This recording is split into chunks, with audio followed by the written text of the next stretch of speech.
Thanks for joining the City Managers Forum. This is the May edition.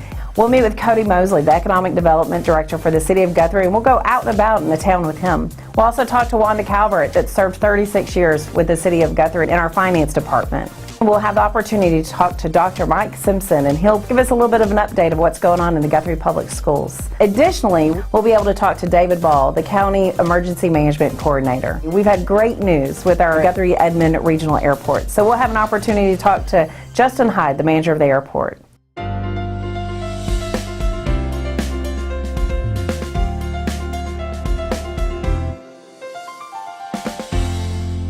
This is Dr. Mike Simpson with Chalk Talk, and today we've got our Guthrie Teacher of the Year, Ms. Sherlyn Maltz. She's a teacher at Guthrie Junior High School, math teacher, and many of you know Sherlyn. She's been in our district for a long time and one of our highly decorated teachers, and this year you were nominated by your peers and obtained Teacher of the Year for the district. Talk a little bit about how you got to Guthrie and how long you've been here and what all you've done in Guthrie Public Schools. This starts my 20th year at Guthrie Public Schools, and that was brought home at our first parent-teacher conference when I had a parent walk in and I recognized that parent, and then her husband walked in and I recognized him as well, and I had their son in class, and I had those two parents in class as well. So that 20th year really kind of hit home this year. 20 years ago, I applied for the job and was actually the Title I math teacher when I was first hired mid-year by John Haney, a name that is very near and dear to my heart, as he was my first principal and probably still to this day one of the most compassionate men that I've ever met in education, really had a heart for education. And the next year, the regular math position opened up, and I actually inherited that from my aunt who had taught in that position previously. Oh, wow. Okay. So took that job over and haven't missed it. I enjoy teaching 8th grade math, and I've got a section of Algebra 1 that truly is challenging because those kids desire to learn and really push me to learn. So talk a little bit about your family, and I know you've got a son that's a junior and plays on the football team, but talk a little bit about your family in Guthrie. I am very blessed with my husband Jeff, and we have been married for, do that math real quick, this is 24 years, and we both were raised in Perry, Oklahoma. Didn't make too far of a trip to get to Guthrie. Was blessed with Conan in 1996, and he is my junior. He is on the state championship football team, most proud of that. He was an offensive lineman. And then my younger son is Zane, and he is a sophomore this year, and also on that state championship football team, and he was starting on kickoff. He also is a sophomore starting on the varsity baseball team. Right. So we are really wrapped up into baseball at this time of the year, and kind of catch myself coming and going. But truly blessed with a family that is supportive of what I do, kids that love Guthrie and love going to school here. So Friday nights, we're always at the football game. We travel with the baseball team on a regular basis, and just enjoy Guthrie True Blue Jays through and through. So do you grade papers at the baseball games? It's too windy. It is way too windy. Papers don't leave the classroom most of the time. Sometimes they come home on the weekends. Well, tell me, You've been at Guthrie Public Schools for quite a while. Tell me what's changed at Guthrie Public Schools in your time here. When I first started, it was really about, maybe it was me being a naive new teacher, but it was really about seeing those aha moments where those students, they got it. And that was what made it worth it for me to be a teacher. Public education changed, and then we came into the whole realm of testing. And testing changed not only education, but it changed Guthrie Public Schools as well. Now, early on, we figured out kind of what it was all about. With past standards, it was an easy task for me to meet. I kind of figured out where our niche was and had some great counterparts as well as administration that supported it, and we got test scores, and we did really well on those test scores. We're kind of evolving right now, and I really feel like we're in a huge limbo state. Education is changing so quickly and so drastically that it's really hard to say where we're going with Common Core. We're unsure, are we going to have Common Core or are we not? And we're waiting on the state to determine that. But honestly, as education has unfolded, the things that make me happy as a teacher have also unfolded. When I see that student that I used to have in class that's now a doctor, or a lawyer, or maybe they're a great mom and I see them at the football game on Friday night. Seeing my students succeed in society, which is what I think every teacher's goal is to produce a citizen that's going to help our world and make it a better place. That's what brings me joy in teaching these days. And, you know, the politics of Common Core versus pass and all that other stuff, that pales in comparison to the fun that you have as a teacher, I know. You bet. You know, I've had the opportunity to watch Ms. Maltz's class and the passion she brings every day, and so I know how she approaches every day of educating our students in our community, and that's why she is such a blessing for our teaching staff and our community. I'm gonna ask you a question now. Let's say you're Janet Barisi for a day. Well, maybe we need to God bless rephrase our that. But let's say you're in charge. What would you change about education? I think the biggest challenge that we have to overcome right now is how we're going to deal with Common Core.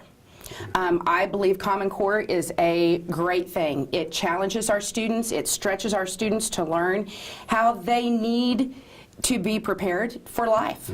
My husband actually has a job where he has people that work under him, and his big complaint is they can't think independently on their own. They aren't professionals. It's like they're waiting on somebody to tell them what to do. I can see how that has happened with our past objectives that just required that lower level learning, and many of our good students never got stretched to be the best that they could be. Common Core is going to address that, and it's going to stretch those students. It's going to make them think independently, out of the box, and on their own. What I don't like about the Common Core is the way it's assessed. And I have great belief that our legislation they're going to get it together. And I've already heard some of the things through the talk of what they're looking at. The way that Common Core was first established and the assessment on a national level is not something that I like. I believe we ought to keep that at a smaller level, state, maybe even local. But probably my favorite thing to see right now is having students, as well as my own sons, who are now taking the ACT and preparing to go to college. I believe the ACT is what every student works for. It's how they get into college. I would love to see us take that as our test. Make that our test. ACT has a great program where in 8th grade we take the Explorer test. It's a predictor of how they're going to perform on the ACT. At other levels, we have the Plan test also at the high school level, and I understand that they're looking at generating tests at the lower level as well. I believe that throughout that whole process, if we can use that test, it is the measure that our students have to use to be able to get into college. That's the best way for our students to be successful for the future. And as a public educator, we want all of our students to achieve a college education. That's what our goal is. And setting them up for success, to me, is allowing them to use that test, not some company that doesn't have anything for stake for our future and our kids. It's a lot to do in one day. Oh, without a doubt. All right, we've been talking to Sherlyn Maltz, our Guthrie Public Schools Teacher of the Year for this school year, or actually for next school year. And Sherlyn brings so much passion to the classroom every day, and she's just one of the treasures that we have at Guthrie Public Schools. And I feel fortunate that she's on our team. And so, thanks for being with us today. I appreciate you being here. And now we're going to throw it to David Ball. You've been watching Chalk Talk with Mike Simpson and Sherlyn Maltz.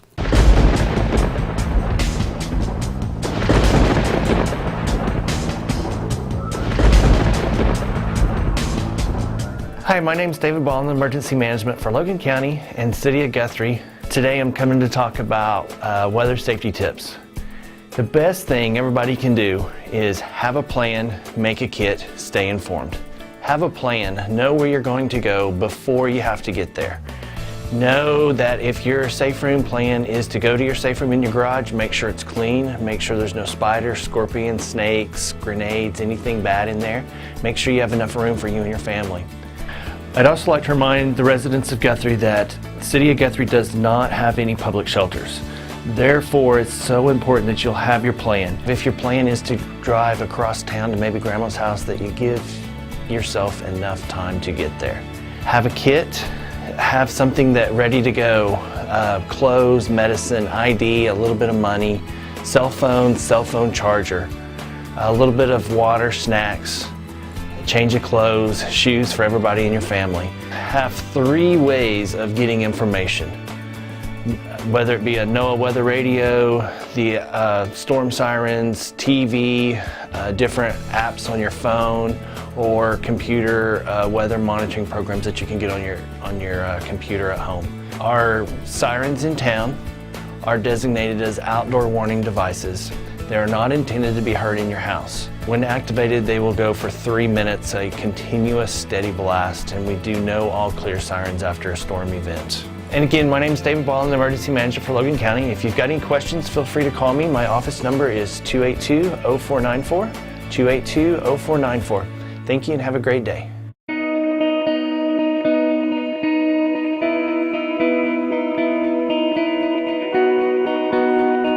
Welcome back. We're here with Wanda Calvert that has served the city for 36 years. She left to go into retirement on May 1st, and we just want to spend a little bit of time with her. And she really loves the camera, so she's real excited to be here. Not really. Wanda, tell me a little bit about your service to the city in the area of how much you enjoyed being here. I've really enjoyed working for the City of Guthrie. People have made it a very enjoyable job.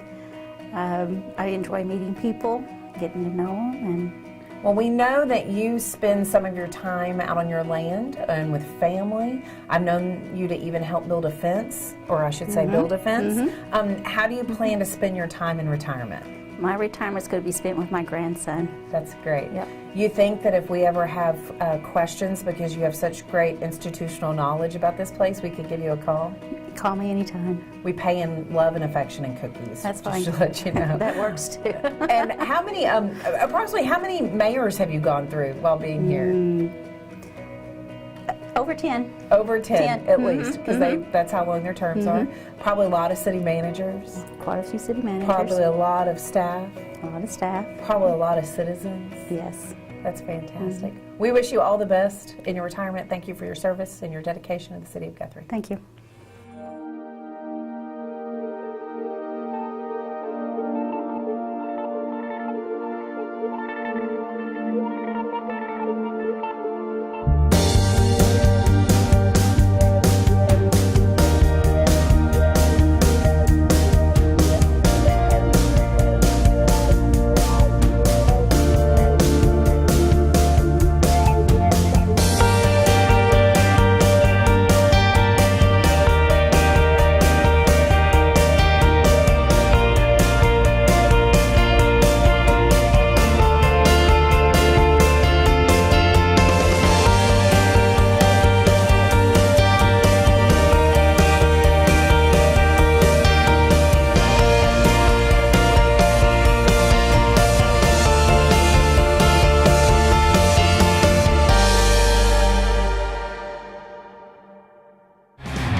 Hi there, and thanks for joining us. I'm Cody Moseley, Director of Economic Development and Marketing for the City of Guthrie, and this is Out and About.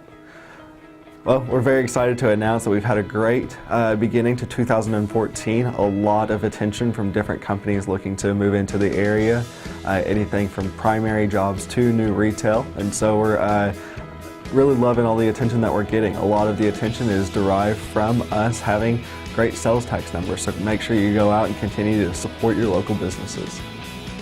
We've also got an exciting announcement to make about the Make Guthrie Weird block parties. This group has started hosting block parties back in June 2013, and they are planning to host 2 more on May 30th and June 7th. So back-to-back weekend of block parties featuring the Jamestown Revival Band and Valerie June. Valerie June will be here May 30th. Jamestown Revival will be here June 7th. So make sure you catch those. We're going to have a lot of fun at those. The Downtown Improvement Committee continues to make progress. We just continued our RFP search and have made an offer to the group Laterra out of Dallas. Look forward to seeing what they can do. Along with that, Guthrie was actually named one of 97 finalists from around the nation for the Art Place grant. 97 finalists at a $450,000 approximate grant. Very excited to see what we can do in our downtown. Continue to look for good news and progress being made in our town, and again, continue to support your local businesses. Thank you very much, and have a good spring.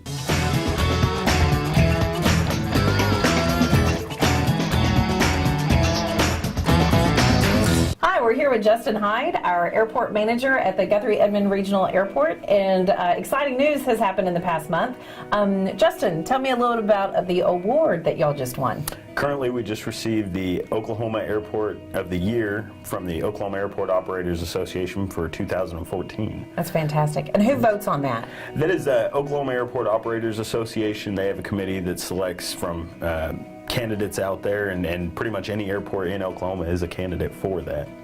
I also heard that same organization, they also nominated and awarded an Airport Manager of the Year award. Do you have any idea who that went to? They did award that to Guthrie as well. I received the Airport Manager of the Year, and it just reflects how well Guthrie is growing, and the Guthrie Edmond Regional Airport's growing into its fantastic airport. I hear that y'all are getting new tenants. I hear that there's a lot of construction going on, and there's talks about a pilot lounge. You want to tell us a little bit about those things? Absolutely. We're currently getting estimates for engineering costs for a pilot's lounge that will provide a 24-hour bathroom to the hangar tenants and airport users that fly in and out to use the Guthrie Edmond Regional Airport.